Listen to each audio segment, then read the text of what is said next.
When we started Summer of Impact, we began to think about people in the Bible that had impact that you don't know. You don't know much about them. And I knew immediately there was one that I wanted to talk about. I didn't know when, but wasn't sure what day. The timing of this is very unusual, that it would be on this day. But the one I want to talk about is one of the most beautiful examples to every one of us that you can make a difference. And don't give me this, well, but I can't sing like them. Neither can I. Now, one day in heaven when we're together, I'm going to sound just like Roberto. Yeah, I'm going to be just like him. I think you can say, well, I can't teach. I'm not sure how am I going to have impact. You don't have to have words to have impact. In fact, sometimes we're doing this and we need to do this because this takes away from the impact. And there's somebody in the New Testament. He never said a word, but he had incredible impact. And his life was a part of somebody we know, the Apostle Paul. But yet he never gets in the way. He's just there. He's just a part of the fabric of his life. You know how people like Roberto and Christy, God brings them in our life, and maybe we only have them for a while, but their impact is forever, and their blessing is forever. And you shouldn't forget them, and that's the whole beauty of God's family. It's a big family. And you carry people like that with you all your days. You're not going to believe it. I don't even know if some of you know what a quilt is. But back in the day, quilts were a great way to remember things and to honor people and made wonderful gifts, and very practical gift, I might add. 40 years ago, that quilt was made. 40 years ago. It was given to Rachel and to me by the church where we served for 10 years in Texas. It was given in 1981, and it actually has names of the members, not all the names, but they would take a different square and then they would put their name on it or a message or whatever. And I just wanted it up here because it reminds me that people that God gives you along the way are a part of the fabric of your life. Your life is like this quilt. Their names are on you. Their fingerprints are on you. There were things they did that impact you. I mean, every time I get up here and stand, I see this gentleman over here, Dan Harrington. And he has no idea of the impact in my life. He does some. I've tried to tell him. But I remember the day I stood up to deliver the sermon at my father's funeral. And I looked up and there he was. You think I've forgotten that? You think I'll ever forget that? No. When I looked at this, I see Juanita Parsons. Juanita Parsons was a widow who lived with her mom, who was a widow, and her mother-in-law, who was a widow. And she drove them around. Juanita had Parkinson's disease. She was shaking the whole time, shuffling. And you know what? She went on mission trips with us. She wouldn't give up. She wouldn't lay down. I'm not sure the rest of us driving on the same roads were really excited about that, but she kept driving. And she kept going. Man, I'll carry her forever in my life as a reminder. So you see, people that have come your way, they left their mark on you. And there's one that left his mark on the Apostle Paul. And his name, Aristarchus. Aristarchus. Now I want you to say it with me. Aristarchus. That's one we can say. Last weekend, we looked at two builders of the tabernacle. Bezalel, I think was his name, and Oholiab. But the only way I could remember was Oholiab. Yeah, that's it. I will get Aristarchus, though, because Aristarchus is the kind of guy I want to be. And I'm going to tell you why. He occurs 5 times in the New Testament, meaning he's mentioned 5 times in the New Testament, okay? So let me just walk you through. One time he's mentioned, and he's in an amphitheater in Ephesus about to be killed. People are going crazy trying to kill Paul, but he's there, and so they got him. And then he's mentioned once as just part of a group that's taking a relief offering, trying to help the poor and the needy in Jerusalem. And then he's mentioned in Acts 27, he's getting on the ship with Paul to go where? To Rome, to be imprisoned. And then he's mentioned by Paul in Colossians 4, he's called a fellow prisoner. And he's mentioned in Philemon and called a fellow worker. And that's it. But I want to tell you 3 things that I really believe about this guy that every one of them in this room can do. There's a lot of talent you and I may not have, but there is something everybody can do, and we can be an Aristarchus. Number 1, he chose risk over security. He chose the unknown over the known. Let me explain it. His name, I think, is Greek. Okay? It doesn't mean necessarily he was Greek. I think he was, but we don't know. One day we'll find out when we get to heaven. It means ruler. Aristarchus means best ruler. It is the name from which we get the word aristocrat. I think he came from nobility. I think he came from a very wealthy family. I think he was a businessman that was in Thessalonica, where he lived, which is Macedonia, and he met Paul when Paul preached the gospel, and he was changed by the gospel. And when Jesus changed his life, he wanted to do something for Jesus. So you know what he did? He attached himself to Paul.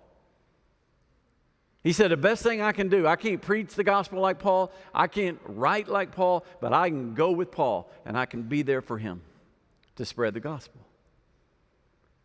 And that's exactly what he chose to do. Now, he could have stayed home where it was secure. He could have stayed in that security because there was nothing secure about Paul. But he didn't. So I got a question. What are you doing today that takes any faith? Anything you're doing to risk something for Jesus. You could play it safe. You could never mention his name. You could just go through life and be real safe. The Lion of Judah is not safe. And when you attach yourself to him, it's a risk. But it's a risk worth taking. Can I show you where Aristarchus ends up because he's with Paul?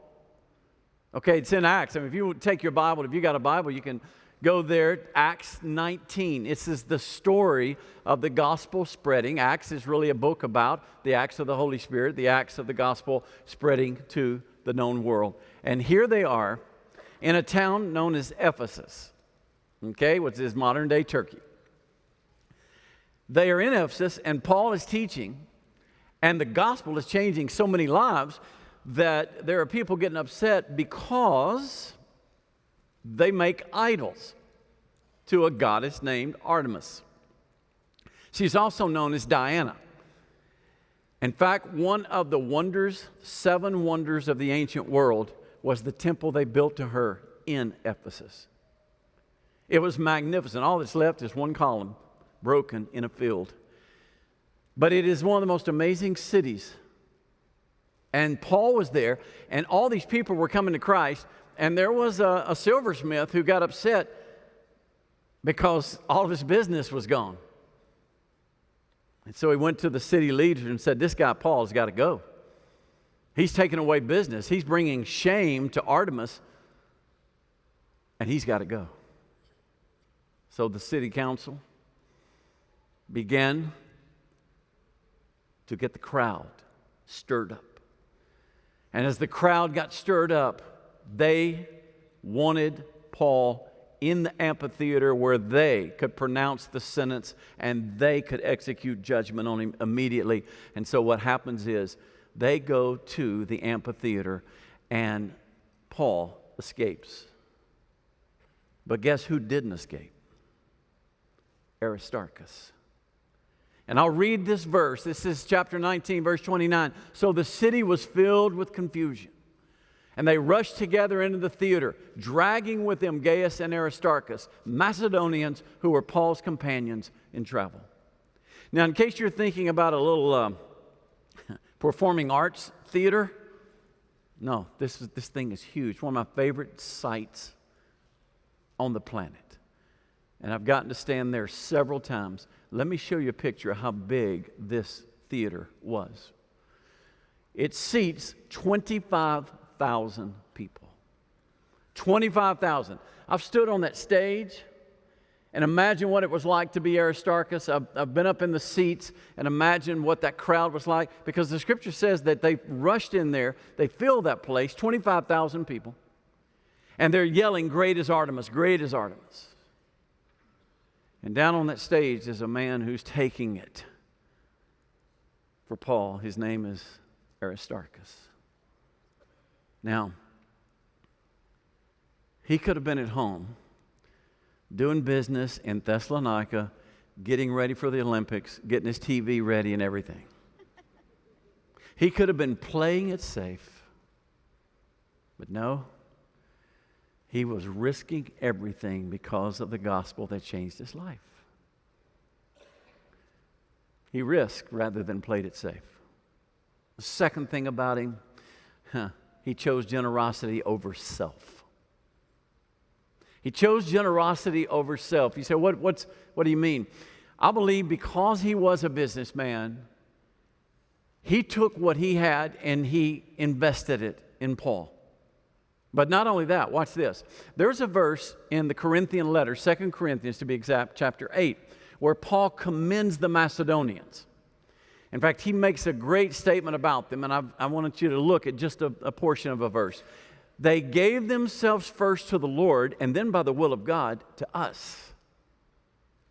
And if you go back and read those first 5 verses of chapter 8, even beyond that, man, he's bragging on the Macedonians, how they were so generous.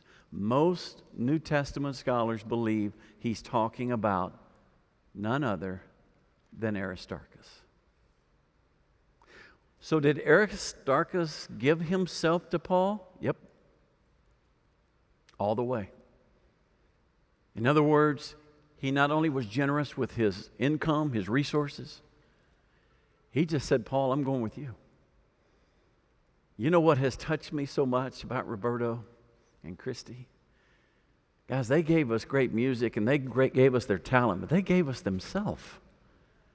They were our kids, and they always will be. I mean, we watched them grow up, watched them fall in love. I've traveled all over with Roberto. I've heard all kind of crazy stories because Roberto shared his life with us. You can do that.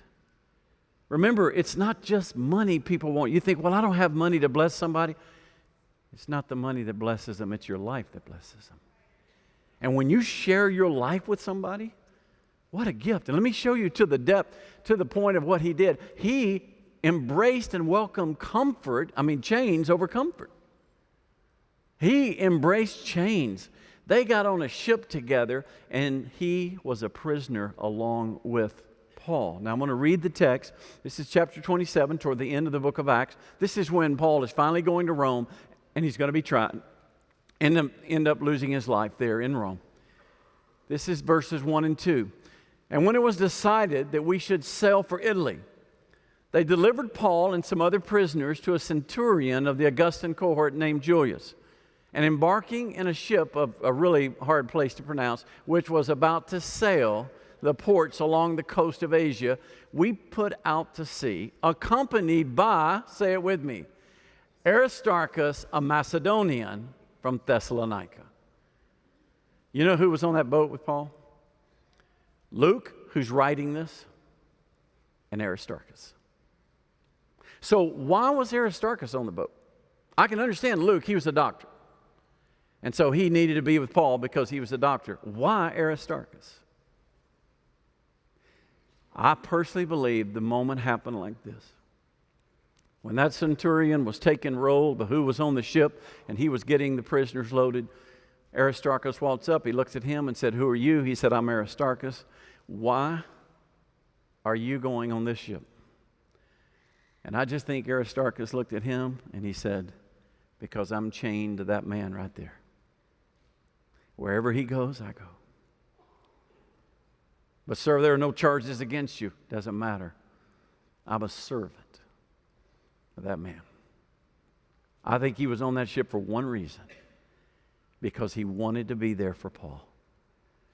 And he's only a prisoner in Rome for one reason, because he wanted to be there for Paul. You see, he chose to be a servant rather than to be served. He chose to give rather than take. In fact, there's a scholar who's a classical scholar. I mean, he's been kind of a standard for New Testament study for years. His name is Sir William Ramsay. He wrote a book called St. Paul the Traveler. He actually believes, and has, according to him, the evidence that Aristarchus actually became a slave of Paul. You say, well, a slave, not in the sense of what we think of today, just a servant. Literally like, hey, whatever I need to do, whatever paper I need to sign, because I'm yours. In other words, he chose generosity over self. He wanted to give himself away. And he did. And he got on that ship knowing that he was going to probably his own death. When I think about the church today, when I think about the church at large, does generosity over self describe us? Does it describe you? And I'm not talking about just with money. I'm talking about your time, your life, how you spend your days. Tom Rainer wrote a book about the church. He documents a lot of research on the church. And he makes this statement: the main reason people leave a church today is because they have an entitlement mentality rather than a servant mentality. You want me to explain what that means? It means you come to church for what you get, not so you can give. It means you come because they do what you want. In fact, the top 3 reasons people leave a church, you know what they are? Number 1, they didn't sing my songs. Number 1 reason. Number 2, the preacher didn't feed me. Number 3, too many new people I didn't know. Does that sound like self, or does that sound like generosity? You see, as much as I'd like to say, I think the plague on the American church, the plague on Western Christianity, is it's still about us. For Aristarchus, it wasn't about him. It was about the gospel and that man who was preaching the gospel named Paul, and he was going to be with him wherever. And he was. He literally went with Paul. So the last thing I will tell you about him, he chose faithfulness over fame. It didn't matter who knew him. He chose faithfulness. He would be there no matter what. So here's what we know about Aristarchus. Every time he's mentioned in the New Testament, he's with Paul. Every time he's mentioned, he's with Paul. He's the only one that we know of that literally went from the day he met him on the second missionary journey, when his life was changed, all the way to the end. When Paul is in prison in Rome, he writes the book of Colossians. That's a prison letter. He says, my fellow prisoner. He's in prison with Paul in Rome. The only one who ever went the distance with Paul was Aristarchus. In other words, it's like, dude, I'm going with you. Whatever happens to you, I'm with you. I'm chained to you. And you know what's crazy about Aristarchus? This is probably my favorite detail about him. We don't have one recorded word that he ever spoke. We don't have one sermon recorded he ever preached. We don't have one testimony he ever gave. We don't have a single word. Because it's not as much about what you say as what you do. And he was just there. We can do that. We can be that. I mean, my goodness, he experienced everything Paul went through. He went through a storm with him and a shipwreck. And he ends up in Rome. And you know what we believe? Tradition is very strong at this point. He was beheaded by Nero maybe the same day Paul was. So he literally died with him. He was faithful. And he chose it over fame. I want to be that kind of guy. I want to be that kind of person and that kind of a blessing to somebody. And remember, it's not what you say. There have been moments, I got moments all the time when I walk into a situation, I'm not sure what to say. I'm there. I can't give you one word Dan Harrington said to me that day of my father's funeral. I mean, I know we talked because Dan is not speechless, but I don't remember one word he said. You know what I remember? He was there. Can I encourage you? It's not about what you say. It's just being there for people.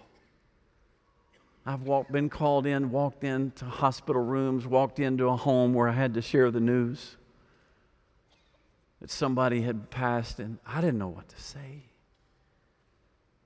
And they don't remember even what I did say. Neither do I. But they remember I was there. We can do that. Everybody needs an Aristarchus. So let me tell you what's going to happen. I don't know the date, but Roberto and Christy are going to load up and they're going to take those 4 kids and whatever stuff they hadn't sold, and they're going to drive across country. There's a couple in our church, when they heard the announcement, the wife woke up in the night. God spoke to her. God gave her a word. And the husband told me this, told him the next morning,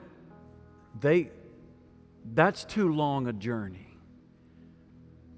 to go without anybody else with you.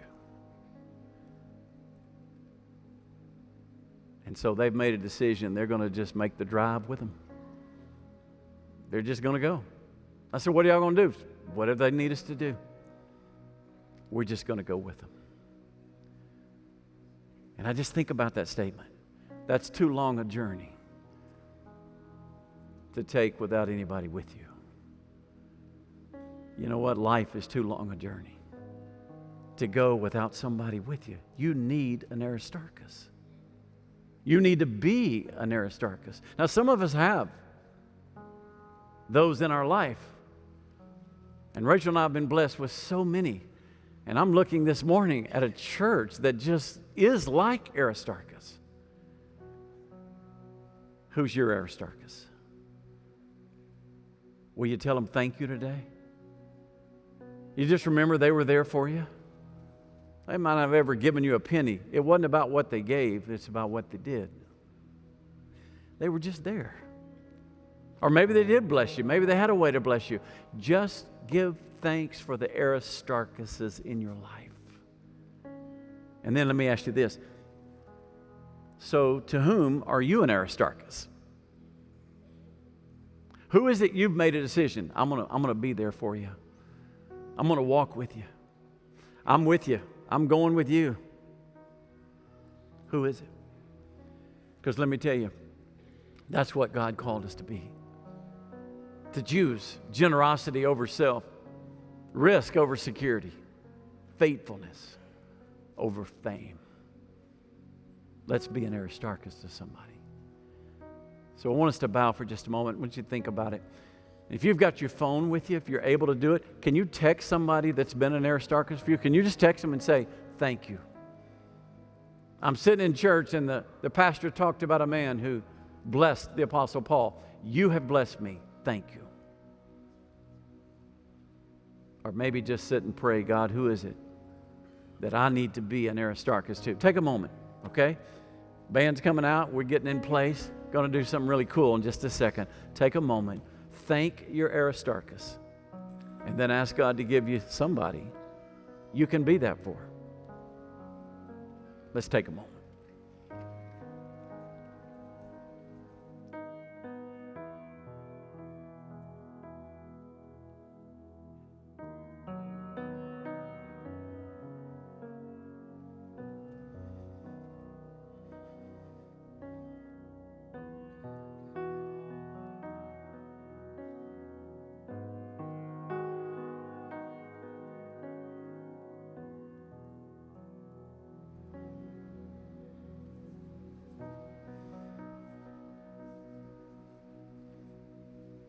Some of you know how much I love the figure of the person Aristarchus, and so several years ago I talked about him, and it's kind of when I discovered him.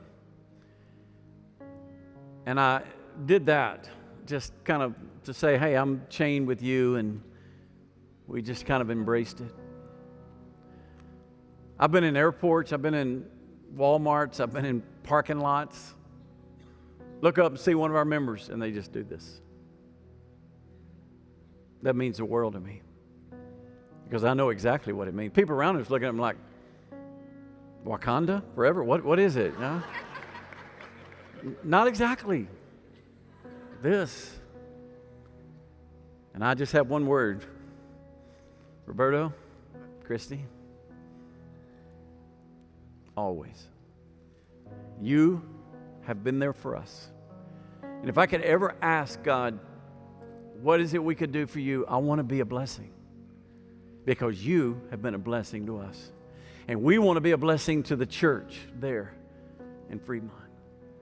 So I thought it would be awesome if we could sing a song that I know Roberto and Christy love, and it's kind of their heart over you. It's called The Blessing.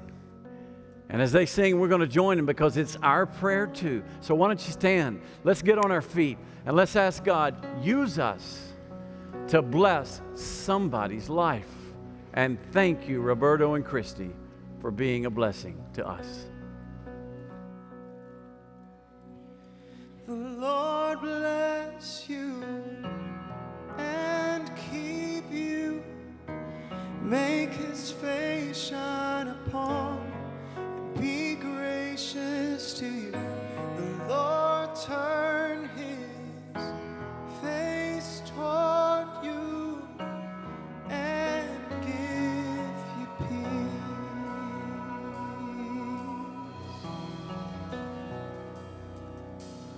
Amen.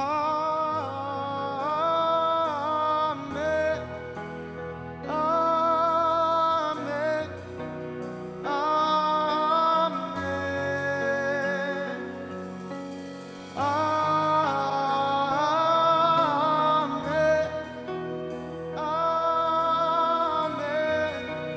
Amen.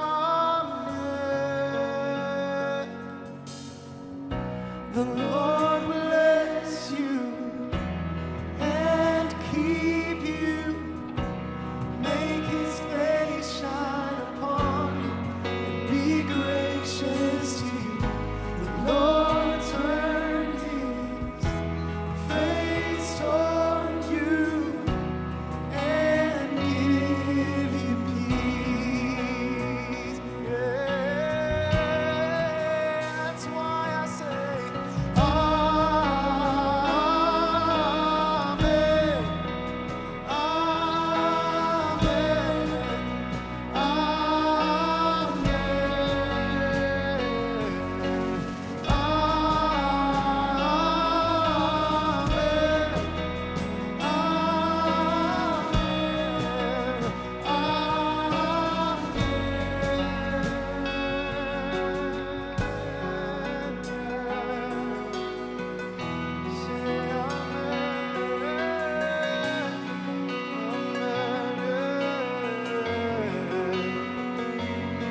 May His favor be upon you and 1,000 generations, and your family, and your children, and their children, and their children. May His favor be upon you and 1,000 generations, and your family, and your children, and their children, and their children. May His favor be upon you and 1,000 generations, and your family, and your children, and their children, and their children. May His favor be upon